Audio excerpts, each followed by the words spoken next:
जा रही है। दिन पर दिन हर एक शख्स की मौत होती जा रही है उस परिवार के एक एक सदस्य की।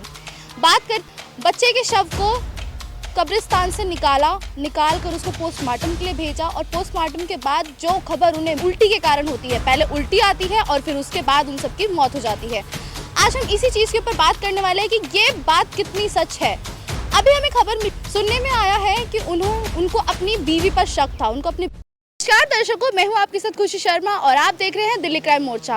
आज हम बात करने वाले हैं राजस्थान के चूरू जिले के भैंसली गांव की, जहां पर आपने सोशल मीडिया पे उनके गांव के बारे में सुना ही होगा कि किस तरीके से वहां के गांव के लोगों के घरों में उनके रखे हुए सामान पे, गाड़ियों पे किस तरीके से आग लगती हुई नजर आ रही है। जहां पर एक घर की घटना सामने आई है कि घर के अंदर लोगों की मौत हो रही है। अब ये हो कैसे रहा है? पूरा गांव इस बात से दहशत में आ चुका है, सब डर चुके हैं काफ़ी ज़्यादा और लोगों का मानना है कि किसी तंत्र मंत्र, किसी तांत्रिक की ये चाल है जिसने कि उनके गांव में कुछ फूका फाकी कर दिया है, जिसकी तादाद दिन पर दिन बढ़ती जा रही है। दिन पर दिन हर एक शख्स की मौत होती जा रही है उस परिवार के एक एक सदस्य की। बात करते हैं सबसे पहले उस घर की एक बुजुर्ग महिला जो कि 82 साल की हैं, उनकी मौत हुई। उनकी मौत के बाद उनके 4 साल के पोते की मौत होती है और फिर उसके बाद 7 साल के उनके पोते की मौत हो जाती है। और उनके परिवार के जो मुखिया है, जिनका नाम है भूप सिंह का कहना है कि मौत से पहले सभी उल्टी के कारण होती है, पहले उल्टी आती है और फिर उसके बाद उन सबकी मौत हो जाती है। आज हम इसी चीज़ के ऊपर बात करने वाले हैं कि ये बात कितनी सच है। अभी हमें खबर मिली थी कि चूरू पुलिस के अधिकारियों पर, उनकी गाड़ियों पर उन पर हमले किए गए थे। जैसे ही वहाँ पर उन्होंने छानबीन की शुरुआत करी, छानबीन के दौरान उन्हें कुछ भी नहीं मिला। दिन पर दिन पहले तो मृत्यु होती है और उसके बाद में लोगों उनके घरों में चीज़ों में आग लगती हुई नजर आती है।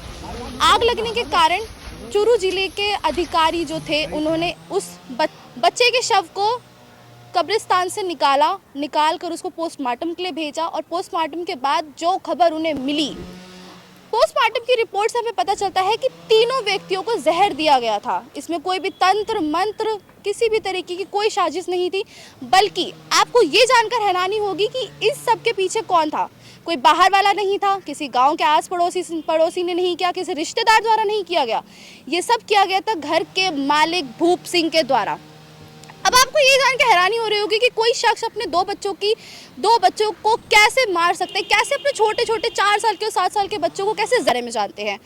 सुनने में आया है कि उनको अपनी बीवी पर शक था, उनको अपनी बीवी के चरित्र पर शक था, जिसके कारण उनको ये शक था कि वो बच्चे उनके नहीं हैं, वो किसी और के बच्चे हैं, जिसके कारण उन्होंने अपने दोनों बच्चों को मार दिया।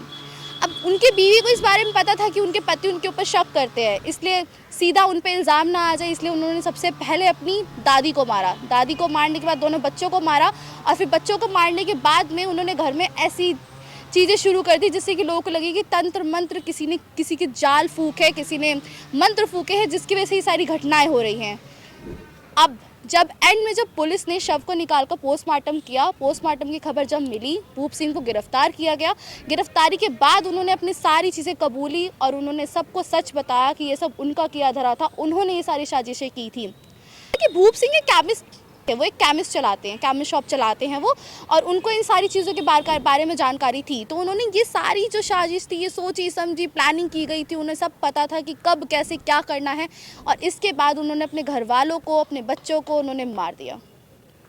हमें बताइए कि इस पे आपकी क्या राय? तेज तर्रार खबरों के लिए देखते रहिए दिल्ली क्राइम मोर्चा में संवाददाता खुशी, कैमरामैन बलराम के साथ। धन्यवाद।